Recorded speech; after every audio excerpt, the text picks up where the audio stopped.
नमस्कार साथियों, आपका स्वागत है आपके अपने चैनल एनआईसी ऑर्गेनाइजेशन में। चलिए हम पॉलिटी के सेशन को आगे बढ़ाते हैं। जैसा कि आपने देखा लास्ट क्लास में हमने पॉलिटी में आपको पढ़ाया था संविधान के स्रोत पढ़ाने के बाद फिर हमने आपको अनुसूची पढ़ाई थी, है ना। मोस्ट इंपोर्टेंट करके पढ़ाई थी भाई कि यहाँ से पेपर में 100% क्वेश्चन बनता है। तो आज हम पढ़ने वाले हैं संविधान की प्रस्तावना। हमारी हेडिंग का नाम है दोस्तों प्रस्तावना।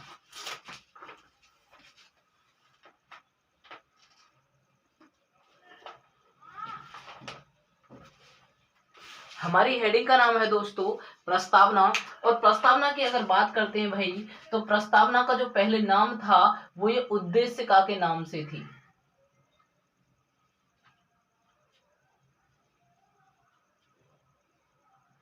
प्रस्तावना पहले उद्देशिका के नाम से थी और उद्देशिका के नाम से थी। और आपसे पूछा जाए कि प्रस्तावना का विचार हमने किस देश से लिया है दोस्तों, तो प्रस्तावना के विचार की बात करते हैं तो अमेरिका से लिया है। प्रस्तावना का विचार दोस्तों हमने अमेरिका से लिया है। और प्रस्तावना की भाषा की अगर हम बात करते हैं तो प्रस्तावना की जो भाषा है दोस्तों वो हमने ऑस्ट्रेलिया देश से ली है। प्रस्तावना की भाषा हमने ऑस्ट्रेलिया से ली है मेरे दोस्तों। अब मैं बात करता हूं प्रस्तावना है क्या। भाई जैसे कॉपी के पेज में पहला पन्ना नहीं होता, उसमें पूरा डाटा लिखा रहता है, सेम वैसे ही संविधान का है प्रस्तावना। इसमें पूरा डाटा लिखा हुआ है, सारी चीजों का मिक्सअप है इसमें। तो आपसे पूछा जाएगा कि प्रस्तावना को कब पेश किया गया, तो दोस्तों आपको ध्यान रखना है प्रस्तावना को कब पेश किया गया। 13 दिसंबर 1946। 13 दिसंबर 1946 को पंडित जवाहरलाल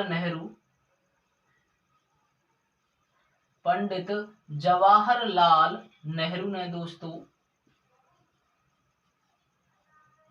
और ये संविधान सभा की तीसरी बैठक थी दोस्तों। संविधान सभा की तीसरी बैठक।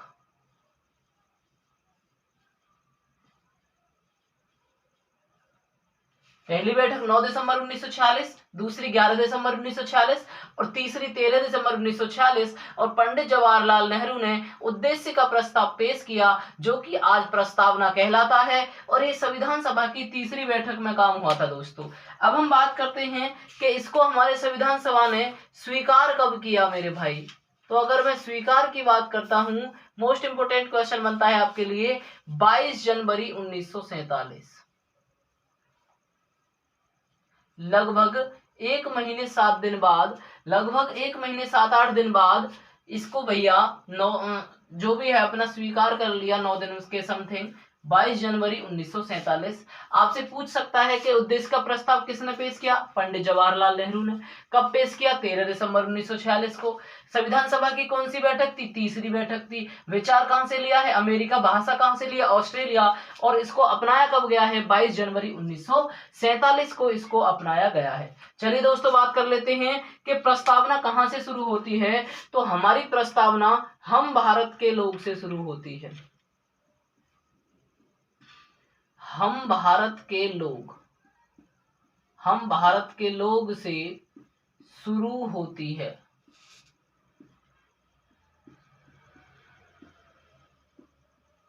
हमारी प्रस्तावना कहां से शुरू होती है, हम भारत के लोग से हमारी प्रस्तावना शुरू होती है। और प्रस्तावना में कुछ शब्द दिए गए हैं और उन शब्दों को याद करने के लिए एक छोटी सी ट्रिक आपको याद करनी पड़ेगी।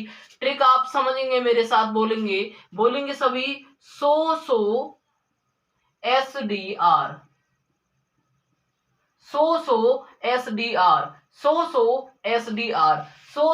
SDR दोस्तों, इस आर को यहां पर लिख लो थोड़ी दूरी के साथ।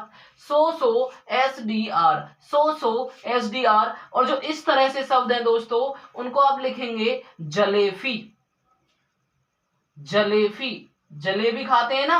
अब हम कहेंगे जलेबी नहीं खा रहे, हम जलेफी खा रहे हैं दोस्तों। ठीक है दोस्तों, जलेफी खा रहे हैं। इस शो का मतलब है सोवेरिज्म।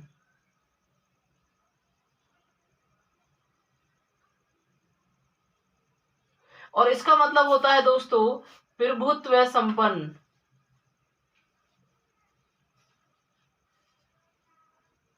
दूसरा वाला जो सो है दोस्तों, इस सो का मतलब है सोशलिज्म, यानी कि समाजवादी।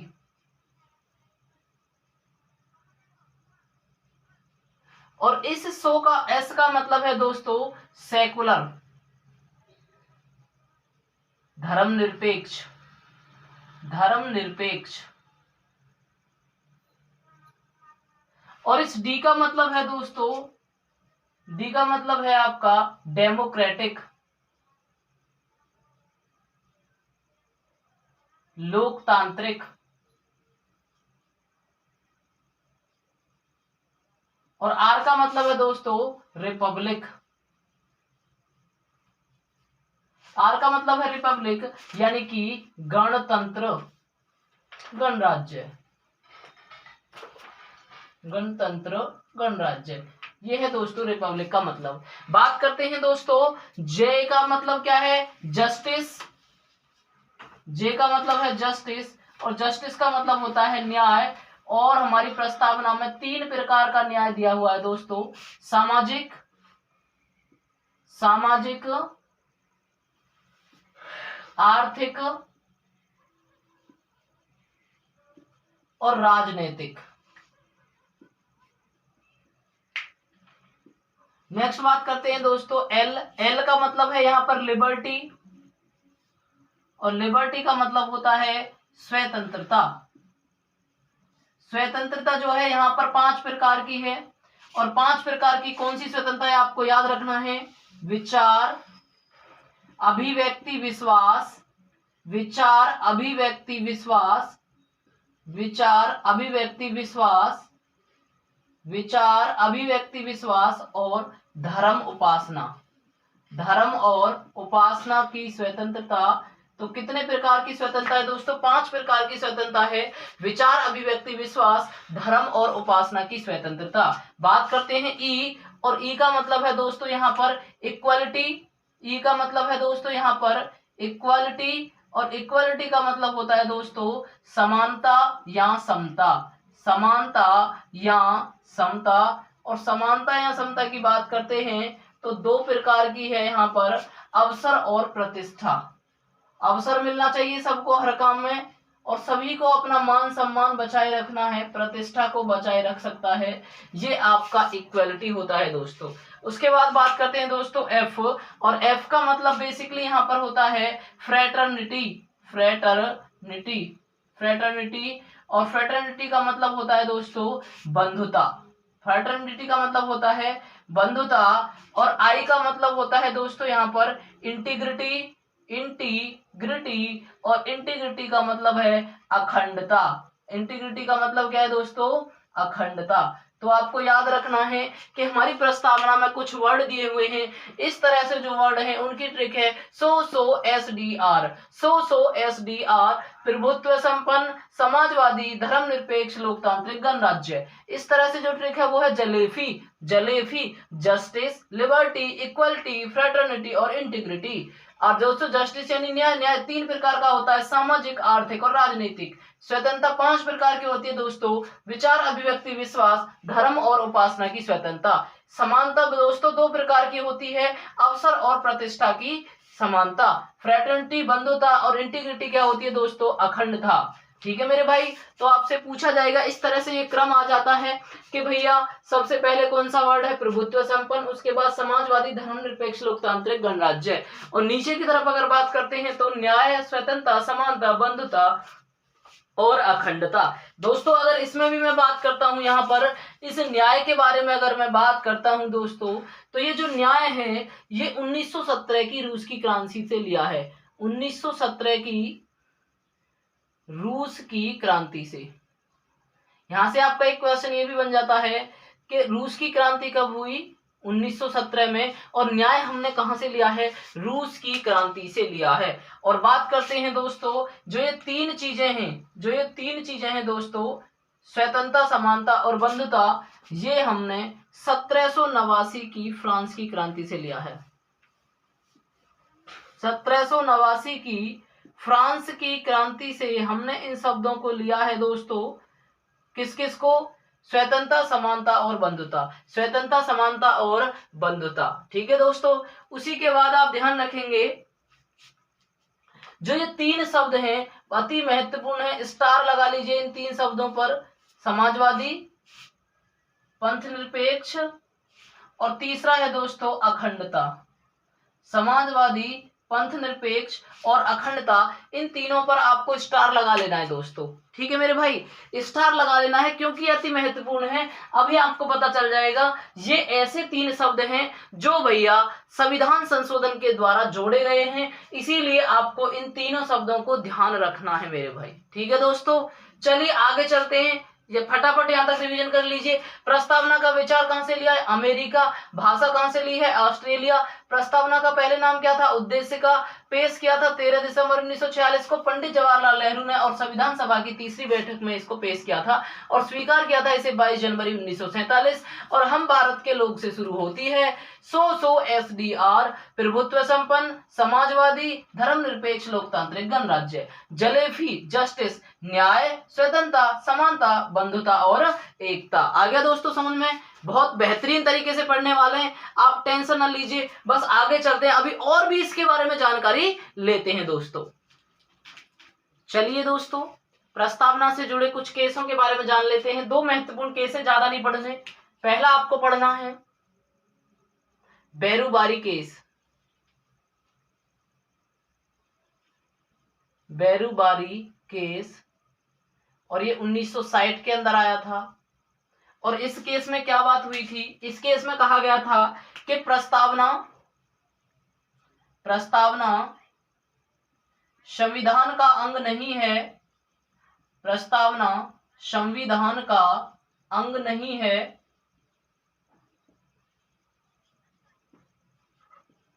और न ही इसमें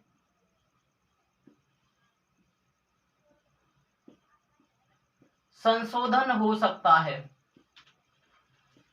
न ही इसमें संशोधन हो सकता है। ये बात किस केस में कही गई थी दोस्तों? तो ये बात कही गई थी दोस्तों बेरुबारी केस में 1960 में कि प्रस्तावना संविधान का अंग नहीं है और न ही हम इसमें संशोधन कर सकते हैं, इसमें कोई संशोधन नहीं हो सकता है। वही दूसरा केस आया था दोस्तों, अति महत्वपूर्ण, आप लोगों को ध्यान रखना है, केशवानंद भारती बनाम केरल। बनाम का मतलब दोस्तों केस से होता है, बनाम केरल। और ये केस आया था 1973 के अंतर्गत। 1973 में ये केस आया था और इस केस में कहा गया था दोस्तों कि प्रस्तावना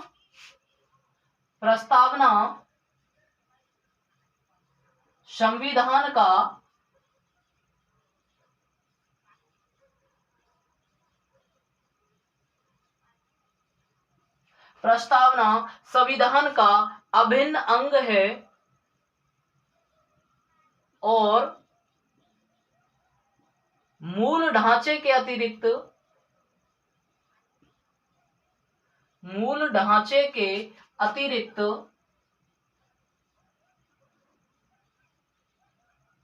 इसमें संशोधन किया जा सकता है।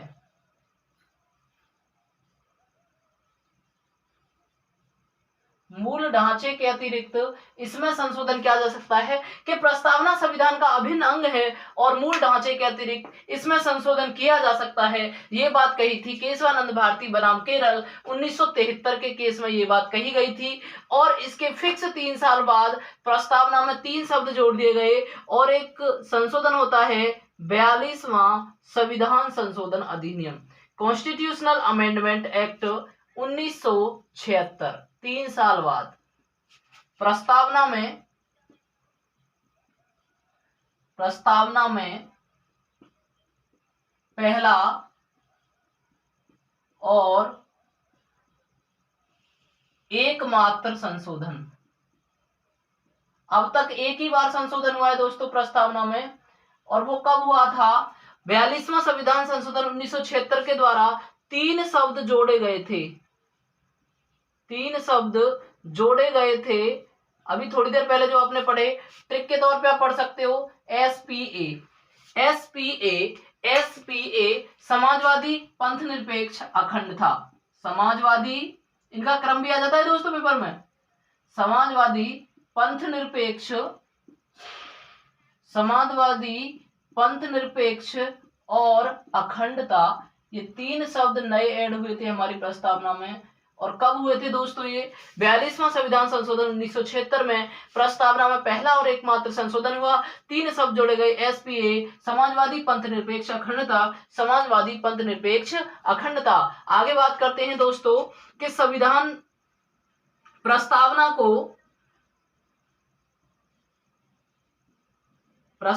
को संविधान की आत्मा किसने कहा? संविधान की आत्मा किसने कहा? प्रस्तावना को संविधान की आत्मा किसने कहा? या फिर आप कह सकते हो जन्म कुंडली, या फिर जन्म पत्री किसने कहा? और आपको बताना है कि प्रस्तावना को संविधान की आत्मा किसने कहा, जन्म कुंडली, जन्म पत्री किसने कहा और पहचान पत्र किसने कहा। तीनों इंपॉर्टेंट फैक्ट हैं, आपको बताने हैं किसने कहा था। तो दोस्तों आइए बता देता हूं मैं आपको यहां पर कि प्रस्तावना को संविधान की आत्मा किसने कहा था? ठाकुरदास भार्गव। ठाकुरदास भार्गव।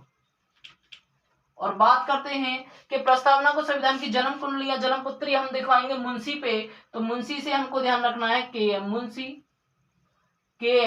मुंशी। आगे बात करते हैं पहचान पत्र, और हमारी पहचान होती है जो हमको पालते हैं, पालने से बनेगा पालकी वाला, NA पालकी वाला, NA पालकी वाला। ट्रिक की फॉर्म में याद कर सकते हो। आत्मा को किसकी? दास की आत्मा को ठाकुर लोग सता देते हैं, वैसे याद करने के लिए कर सकते हो। वैसे ऐसा कोई दिक्कत नहीं है भाई, किसी की भावनाओं को ठेस नहीं पहुंचा रहा मैं यहाँ पर, भगा भगा के मारते हैं दासों को। तो आत्मा से ठाकुरदास भार्गव, जन्म पत्री जन्म कुंडली मुंशी जी KM मुंशी, और पहचान किससे होती है भैया? जिसने पाला था तो पालकी वाला से। ठीक है दोस्तों, अभी फटाफट रिवाइज कर लेंगे आप कि प्रस्तावना का विचार कहां से लिया, अमेरिका, भाषा कहां से लिया, ऑस्ट्रेलिया, पहले क्या नाम था, उद्देश्य का, बेरुवारी केस 1960 में आया, प्रस्तावना संविधान का अंग नहीं है और नहीं इसमें संशोधन हो सकता है। उसके बाद केशवानंद भारती बनाम केरल 1973 में केस आया, प्रस्तावना संविधान का अभिन्न अंग है और इसमें मूल ढांचे के अतिरिक्त संशोधन किया जा सकता है। और फिक्स 3 साल बाद 3 शब्द जोड़ दिए, 42वां संविधान संशोधन 1976, प्रस्तावना में पहला और एकमात्र संशोधन SPA, समाजवादी, पंथ निरपेक्ष और अखंडता। और इस समय पे हमारी इंदिरा गांधी जो थी वो हमारी देश की प्रधानमंत्री थी। प्रस्तावना को संविधान की आत्मा किसने कहा? ठाकुरदास भार्गव। जन्म पत्र या जन्म कुंडली किसने कहा? KM मुंशी। और पहचान पत्र किसने कहा? NA पालकी वाला। प्रस्तावना को कब पेश किया गया? 13 दिसंबर 1946 संविधान सभा की तीसरी बैठक में इसको पेश किया गया पंडित जवाहरलाल नेहरू के द्वारा, और 22 जनवरी 1947 को इसको अपनाया गया। और हमारी जो प्रस्तावना है हम भारत के लोग से शुरू होती है। दोस्तों गणतंत्र शब्द जो है, गणतंत्र का मतलब होता है कि हमारे देश में वंशानुगत शासन नहीं है, यहाँ पर जो प्रतिनिधि होता है उसका चुनाव होता है। आपसे पूछा जाएगा कि संविधान को मूर्त रूप किसने प्रदान किया, तो प्रस्तावना ने संविधान को मूर्त रूप यानी सजीव बनाया एक तरह से। और आदमी की बात करें तो पंडित जवाहरलाल नेहरू ने। ठीक है दोस्तों, अब आपको कमेंट करके बताना है कैसी लगी क्लास आपको और कैसा लगा सेशन। वैसे मैं बता रहा हूं, आपको पहले से ही बता दिया जा रहा है कि कंटेंट आपको 100% समझ में आ रहा होगा और 100% बढ़िया कंटेंट आपको लग रहा होगा। तो इसीलिए दोस्तों ज्यादा से ज्यादा वीडियो को लाइक करें, शेयर करें। जो भी बच्चा आपके आसपास एग्जाम्स की तैयारी कर रहा है, RPF की या किसी भी गवर्नमेंट एग्जाम की, तो उसके पास या फिर सभी जगह इसको ज्यादा से ज्यादा शेयर करें। और यदि आपने अभी तक हमारे चैनल, आपके अपने चैनल NIC ऑर्गेनाइजेशन को सब्सक्राइब नहीं किया है तो उसको सब्सक्राइब कर लें और ऑल का बेल आइकन जरूर दबा लें, क्योंकि पहले ही आपको ऐसी वीडियो की अपडेट मिल जाएगी जो आपके लिए एग्जाम में बहुत ही रामबाण साबित होने वाली है। इसी के साथ मिलते हैं नेक्स्ट सेशन में। जय हिंद दोस्तों।